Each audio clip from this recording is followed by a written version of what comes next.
Odogam Kudda Saketa Khanda Jindabad. Jindabad, Jindabad. Odogam Kudda Saketa Khanda Jindabad. Jindabad, Jindabad. Odogam Kudda Saketa Khanda Jurajila Hamidi Jindabad. Jindabad, Jindabad. Odogam Kudda Saketa Khanda Jurajila Hamidi Jindabad. Jindabad, Jindabad. Jindabad, Jindabad. চাওক বিগত আমাৰ প্ৰয়াত সোণেশ্বৰ বৰাদেৱৰ যেতিয়া কৃষিমন্ত্ৰী আছিলে তেখেতৰ সময়তেই 70 দশকত অসমত ক্ষুদ্ৰ চাহ খেতি আৰম্ভ হৈছিলে। এতিয়া প্ৰায় সুদীৰ্ঘ আজি 40টা বছৰ অতিক্ৰম কৰিলে। এতিয়া আমাৰ ক্ষুদ্ৰ চাহ খেতিয়ক অসমত প্ৰায় 200 ক্ষুদ্ৰ চাহ খেতিয়ক আছে। বৰ্তমান 2 লক্ষ ক্ষুদ্ৰ চাহ খেতিয়ক আছে। 2 লক্ষ ক্ষুদ্ৰ চাহ খেতিয়ক এতিয়া বৰ্তমান প্ৰত্যাহ্বানত ভুগিছে। যিহেতু বৰ্তমান কলঘৰসমূহে যিসকলে আমাৰ কেঁচাপাত ক্ৰয় কৰে তেখেতসকলে কৈ আছে যে কেঁচাপাতত ৰাসায়নিক দ্ৰব্য ওলোৱাৰ বাবে আমি আপোনালোকৰ কেঁচাপাতসমূহ সংগ্ৰহ নকৰোঁ, ক্ৰয় নকৰোঁ। যিহেতু যোৱা এপ্ৰিল মাহত তেখেতলোকে দুদিন আমাৰ পৰা কেঁচাপাত ক্ৰয় কৰা নাছিলে। এতিয়া পুনৰ তেখেতলোকে 1 জুনৰ পৰা আমাৰ ক্ষুদ্ৰ চাহ খেতিয়কসকলৰ কেঁচাপাত ক্ৰয় নকৰা এটা পৰিকল্পনা কৰিছে। গতিকে সেই অনুপাতে আমি ক্ষুদ্ৰ চাহ খেতিয়কসকল একত্ৰিত হৈ আমি এটা সজাগতা আমি শোভাযাত্ৰা আৰম্ভ কৰিছোঁ আজি। যিহেতু আমাৰ ক্ষুদ্ৰ চাহ খেতিয়কসকলে যিটো PPC 2000 এতিয়া আপোনাৰ 24ৰ যিটো PPC 16ৰ যিটো নিয়ম, সেই নিয়ম অনুসৰি আমাৰ ক্ষুদ্ৰ চাহ খেতিয়কে দৰৱ ব্যৱহাৰ কৰি আছে। তৎসত্ত্বেও আমি নিজাববীয়াকৈ কিছুমানে কেঁচাপাত টেষ্ট কৰিছোঁ, মেট্ৰি টেষ্ট কৰিছোঁ। যিহেতু আমাৰ নিজৰ প্ৰচেছিং ইউনিট নাই বা চাহ কলঘৰ নাই, গতিকে আমি নিজাববীয়া কিছুমান প্ৰচেষ্টাত যেতিয়া আমি আমাৰ পকাপাতসমূহ টেষ্ট কৰিবলৈ লৈছোঁ তেতিয়া আমি দেখা পাইছোঁ যে তাত কোনো ৰাসায়নিক দ্ৰব্যৰ গোন্ধ আমি পোৱা নাই।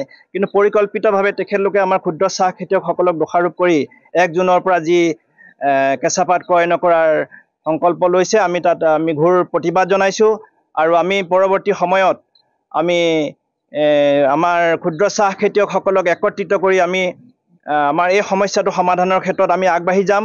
আৰু পৰৱৰ্তী সময়ত আমাৰ ক্ষুদ্ৰ চাহ খেতিয়কসকলে হয়তো যি সিদ্ধান্তই লয় আমি তাত অটল থাকিম। আৰু পৰৱৰ্তী সময়ত মোৰ এটা ক্ষুদ্ৰ চাহ খেতিয়কসকলে এটা আহ্বান থাকিলে যাতে আমাৰ ক্ষুদ্ৰ চাহ খেতিয়কসকলে সময়মতে সঠিক দৰৱ ব্যৱহাৰ কৰে, PPC অনুমোদিত, তাৰ বাবে মই আহ্বান জনাই আজি এই আমাৰ কাৰ্যসূচী আৰম্ভ কৰিবলৈ আগবাঢ়িছোঁ।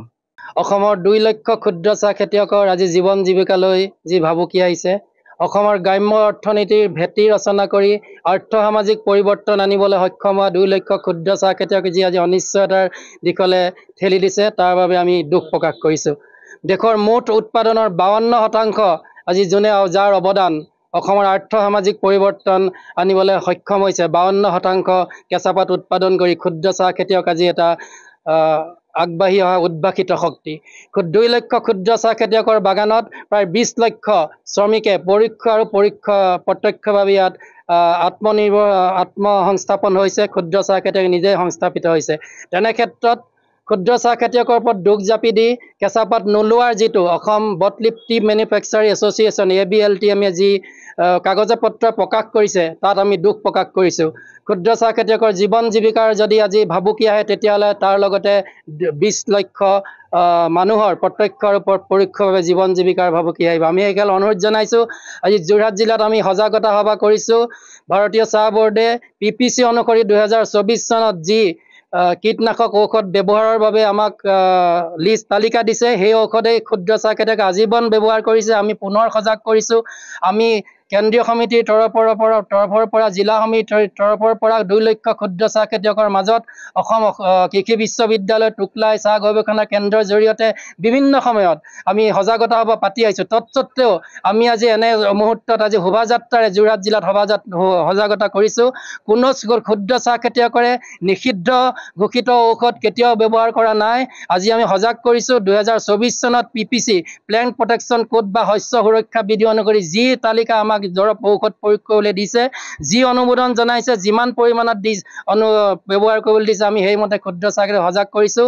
ক্ষুদ্ৰ চাহ খেতিয়কৰ ওপৰত হঠাৎ এনেধৰণে দুখ জাপি নিদিবলৈ আমি সকলোকে আহ্বান জনাইছোঁ। আৰু এই ক্ষেত্ৰত কেন্দ্ৰীয় উদ্যোগ আৰু বাণিজ্য বিভাগ, অসম চৰকাৰ, কেন্দ্ৰীয় চৰকাৰৰ আমি হস্তক্ষেপ কামনা কৰিছোঁ।